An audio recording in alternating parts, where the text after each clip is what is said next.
May komento ang award-winning actor na si Romnick Sarmenta, sa hiling ng MTRCB na dagdagan ng 5 milyon pesos ang kanilang budget sa 2024, para raw magamit bilang honorarium ng mga board members, sa kanilang pag-attend sa mga meetings.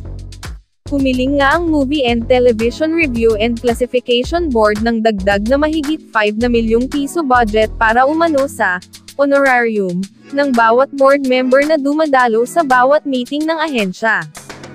Sa wishlist ng board na binasa ni Senador Jinggoy Estrada sa isinagawang pagdinig ng Senado para sa proposed 2024 budget ng MTRCB noong Miyerkules, September 27, nakasaad ang kahilingan ng ahensya na 10,000 pesos honorarium para sa bawat board member na dadalo ng kanilang meeting.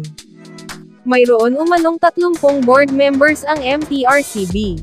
An honorarium of 10,000 pesos for every board meeting shall be given to a board member for her attendance amounting to 5.12 million pesos per year, nakasaad sa wishlist na binasa ni Jinggoy.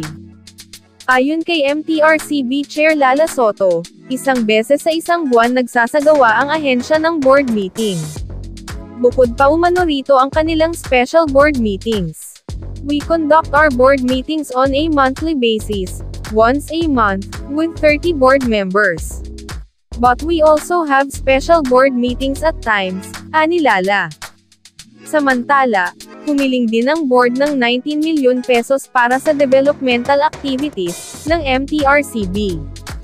Nang tanungin kung anong pinatutungkulan ng developmental activities, inihayag ni Lala na bilang isang developmental body, ay bumuo umano sila ng mga programa at proyekto para sa ahensya.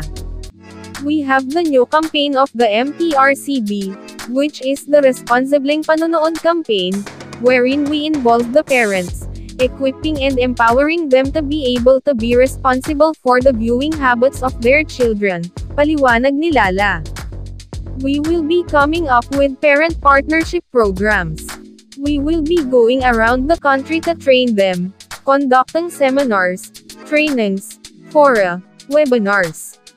If this is a training, equipping the parents to be involved, it cannot be a one-day training. So kinakailangan po na babalikan sila, iikutin po ang iba't ibang lugar sa ating bansa. Under that, we will also have pulong, which is involving our stakeholders in coordination and co-regulation with the MTRCB. And to equip our board members who are technically challenged because of the changing landscape of the audiovisual consumption and distribution, saad pa niya. Bukod dito, humirit din ang ahensya ng pondo para umano sa sahod ng kanilang karagdagang job order employees.